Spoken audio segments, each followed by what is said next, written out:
Good evening, everybody, and thanks for joining us. I'm Sean Mooney. Tonight in primetime, the committee investigating the January 6th attack on the Capitol building opened the first of at least 6 hearings. The Select Committee presenting new details about the chaos that erupted at our nation's Capitol. NBC's Susan McGinnis has the details of this first hearing. The January 6th committee opening televised hearings into the insurrection, presenting jarring images in a video montage. Because you'll never take back our country with weakness. The President of the United States trying to stop the transfer of power. Committee Chairman, Democrat Benny Thompson, and co-chair, Republican Liz Cheney, laying out what the committee will present after its 10-month investigation. President Trump summoned the mob, assembled the mob, and lit the flame of this attack. The objective, to show the former president and his allies engaged in a plot to overturn the results of the lawful election of Joe Biden. Among witnesses, former Attorney General Bill Barr, who testified he assured the president the election was not stolen. Which I told the president was.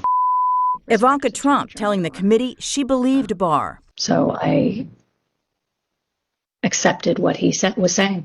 The hearings will also seek to outline the role of far-right group the Proud Boys in the riot and Donald Trump's hand in it. 300 Proud Boys, they're marching eastbound.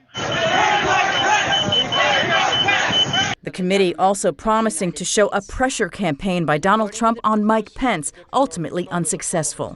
Vice President Pence demonstrated his loyalty to Donald Trump, but he knew that he had a higher duty to the United States Constitution. The committee bringing video evidence and witnesses, including a filmmaker who shot video of the Proud Boys as they stormed the Capitol, and a Capitol police officer injured in the melee. That day, it was just hours of hand-to-hand combat. I was slipping in people's blood. Promising in coming weeks to make their case for a sprawling conspiracy led by Donald Trump to overturn the 2020 election and subvert democracy. Susan McGinnis, NBC News, Washington. And after the opening 2 hours, we're hearing from a local Democratic Party chairwoman and the national GOP for the first time. News 4 Tucson's Eric Fink joins us live in studio with that part of the story. Eric. Sean, 17 months after the violent attack on the U.S. Capitol, with just 2 weeks left in Donald Trump's presidency, we have a reaction to tonight's hearing from a local party chair here in Pima County and the Republican National Committee, who says the focus now shouldn't be on the January 6th Capitol assault. Tonight, I say this to my Republican colleagues who are defending the indefensible. There will come a day when Donald Trump is gone, but your dishonor will remain.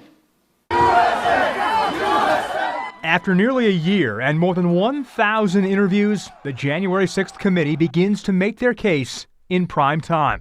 January 6th was the culmination of an attempted coup. The violence was no accident.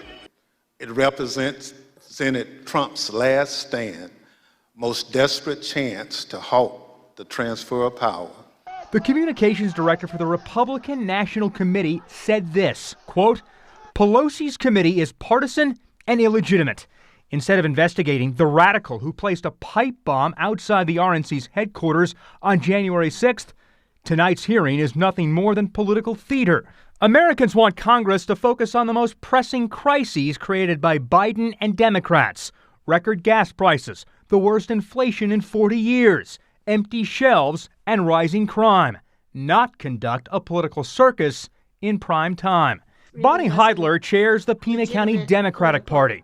She argues democracy is on the ballot this fall. The doors barricaded. There's people flooded the hallways outside. We have no way out. These are treasonous acts. And it's very scary if this continues. If these people get in power, who knows what's going to happen to this country? And I'm afraid we are going down the path of Nazi Germany. Now, the next 2 hearings for the January 6th committee are Monday and Wednesday of next week. They will start shortly after 7 a.m. local time. Live in studio tonight, I'm Eric Fink, News 4 Tucson.